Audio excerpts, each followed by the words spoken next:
Welcome to dial view. మరికొన్ని గంటల్లో July 1 వచ్చేస్తోంది. ఇంతకు ముందు ఎన్నో జూలై 1 తారీఖులు వచ్చాయి పోయాయి. కానీ ఇప్పటి వరకు ఏ జూలై 1 తారీఖు మీద ఇంత అనుకూల ప్రతికూల నినాదాలు లేనేలేవు.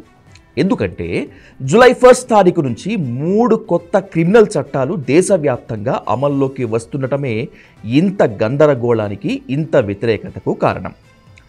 Indian penal code IPC, code of criminal procedure CrPC, Bharatiya సాక్ష్యాధారాల చట్టం ఇండియన్ ఎవిడెన్స్ యాక్ట్ స్థానంలో ఓ 3 కొత్త చట్టాలు వస్తున్నాయి.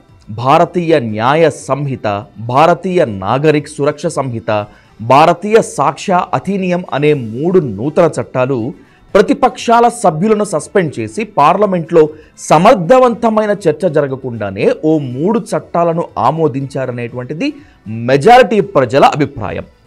ఈ కొత్త చట్టాల అమలుపై స్టే కోరుతూ సుప్రీంకోర్టులో దాఖలైన పిటిషన్లో కూడా ఇదే రకమైనటువంటి అభ్యంతరం ఉంది. 146 మంది ప్రతిపక్షాల ఎంపీలను సస్పెండ్ చేసిన ఘటనను మాత్రమే కాకుండా రాబోయేటువంటి ఆ 3 కొత్త చట్టాలపై తమిళనాడు, పశ్చిమ బెంగాల్ ముఖ్యమంత్రులు కేంద్ర హోంమంత్రికి రాసిన లేఖలను కూడా పిటిషనర్ సుప్రీంకోర్టుకు అందజేశారు. ఇదంతా ఓకే. అసలు ఎందుకు కొత్త చట్టాలపై అభ్యంతరాలు అనే కారణాలని కాసేపు గనక వెతుక్కుంటే క్రిమినల్ ప్రొసీజర్ను, న్యాయ వ్యవస్థను ప్రక్షాళనం చేస్తున్నాయనేటువంటిది ఓ అభ్యంతరం.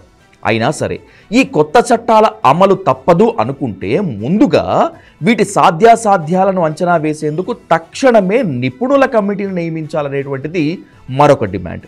భారతీయ న్యాయ సంహిత, భారతీయ నాగరిక్ సురక్ష సంహిత, భారతీయ సాక్ష్య అధినియం అనేటువంటి 3 నూతన చట్టాలు అస్పష్టంగా, సందిగ్ధంగా ఉన్నాయనేటువంటిది మరొక వాదన. ఇవి పోలీసులకు విస్తృతాధికారులను అప్పజెపుతున్నాయని, అరెస్టు సమయంలో చేతులకు బేడీలు వేసే అమానవీయ పద్ధతులను మళ్లీ తీసుకొస్తున్నాయనేటువంటిది ప్రధాన అభియోగం. ఆ అభియోగాలకు తగ్గట్టుగానే ఆందోళనలు కూడా.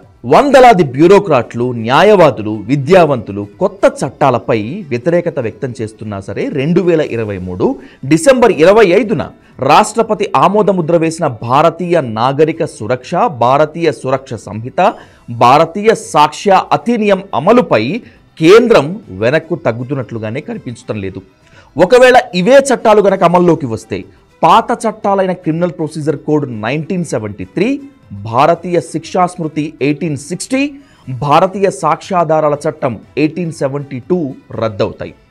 గతంలోనే క్రిమినల్ ప్రొసీజర్ కోడ్ 1895ను తొలగించి దాని స్థానంలో క్రిమినల్ ప్రొసీజర్ కోడ్ 1973ను అమల్లోకి తీసుకొచ్చారు.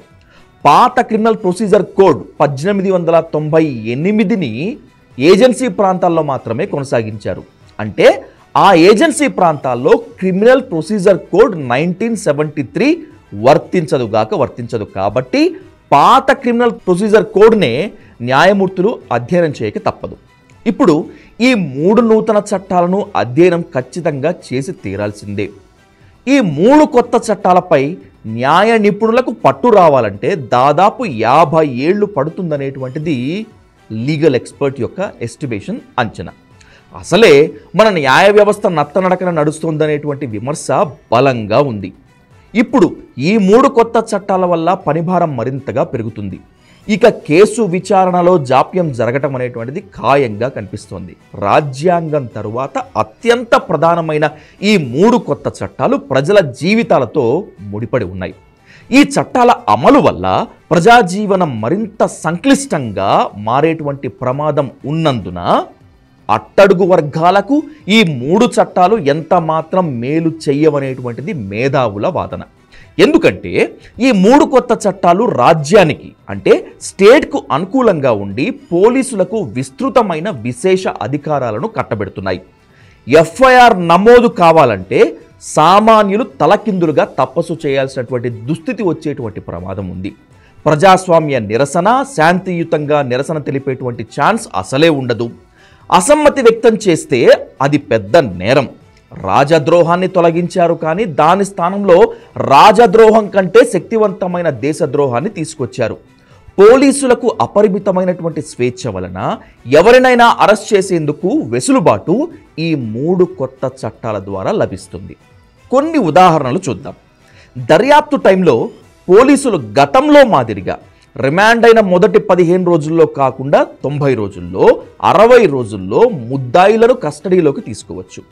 అసమ్మతి చూపేటువంటి వారిని తీవ్రవాదులుగా, దేశద్రోహులుగా ముద్ర వేసి ప్రాసిక్యూట్ చేయగలిగేటువంటి అధికారాలను ఈ 3 చట్టాలు ఇస్తున్నాయి. ఇదే గనక జరిగితే భారతదేశంలో ప్రజాస్వామ్య వాతావరణం కనుమరుగు అవుతుందనేటువంటిది న్యాయవాదులు, న్యాయ నిపుణుల వాదన, అభ్యంతరం. చట్ట ప్రకారమే వ్యవహరించాలి తప్పితే మరే విధంగానూ వ్యక్తి జీవితాన్ని, వ్యక్తిగత స్వేచ్ఛను హరించేందుకు వీల్లేదు. ఇది ఆర్టికల్ 21 ద్వారా రాజ్యాంగం అభయం ఇచ్చిన హక్కు. కానీ ఇప్పుడు ఈ 3 కొత్త చట్టాలు అమలు గనక అయితే అది ఉనికిని కోల్పోతుంది. ఇంతేకాక న్యాయ వ్యవస్థపై పెనుభారం ఉంటుంది. ఇప్పటికే అమల్లో ఉన్న చట్టాల ద్వారా సుప్రీంకోర్టు, హైకోర్టులు కొన్ని ల్యాండ్ మార్క్ తీర్పులు ఇచ్చాయి. వాటిని కేస్ స్టడీస్ గాను, బెంచ్ మార్క్ గాను రిఫరెన్స్ తీసుకుంటున్నారు. ఇప్పుడు 2 వేరువేరు సాక్ష్యాలు, ప్రొసీజర్లు ఉండటం వల్ల జ్యుడిషియల్ సిస్టమ్ మీద నెగటివ్ ఇంపాక్ట్ ఎక్కువగా ఉంటుంది. ఇక అవినీతి కూడా విచ్చలవిడిగా పెరిగిపోతుంది. అనేక అకాడమీలు ఏర్పాటు చేసి రోజుల తరబడి ట్రైనింగ్ ఇచ్చినా సరే పోలీసుల దర్యాప్తు పరిధి ఇండియన్ ఎవిడెన్స్ యాక్ట్లోని సెక్షన్ 27ను దాటలేదనేటువంటి విమర్శ ఉంది. ఇక ఇప్పుడు ఈ కొత్త క్రిమినల్ ప్రొసీజర్ కోడ్ ప్రకారం కేసు నమోదు చేయించుకోవాలంటేనే పైరవీ చేసుకోవటం తప్పనిసరి పరిస్థితి. ఇలా చెప్పుకుంటూ పోతే జూలై 1 నుంచి అమల్లోకి వచ్చే ఈ 3 కొత్త చట్టాలతో వచ్చే తలనొప్పులు, చిక్కులు ఎన్నెన్నో. నిజానికి ఈ క్రిమినల్ ప్రొసీజర్ కోడ్ వలస చట్టం కాదు, 1973లో మనం తయారు చేసుకున్నది. 1973 ఏప్రిల్ 1 నుంచి అమల్లోకి వచ్చిందే. ఇందులో అవసరమైన నిబంధనలు చేరిస్తే సరిపోయేదానికి చట్టాన్ని ఏకంగా మొత్తంగా పూర్తిగా మార్చేశారనే విమర్శ ఉంది. చేర్చిన కఠిన నిబంధనలు కూడా ప్రజలకు వ్యతిరేకమైనవి, రాజ్యానికి అనుకూలమైనటువంటివి. ఒక్క మాటలో చెప్పాలంటే భారతీయ నాగరిక సురక్ష, భారతీయ సురక్ష సంహిత, భారతీయ సాక్ష్య అధినియం అనేటువంటి కొత్త చట్టాలు ప్రజలను అణిచివేసేవి అని మేధావులు, ప్రజాస్వామికవాదులు, న్యాయ నిపుణుల అభిప్రాయం. ఇక ముందు ఏం జరుగుతుందనేటువంటిది మౌనంగా చూడక తప్పదు.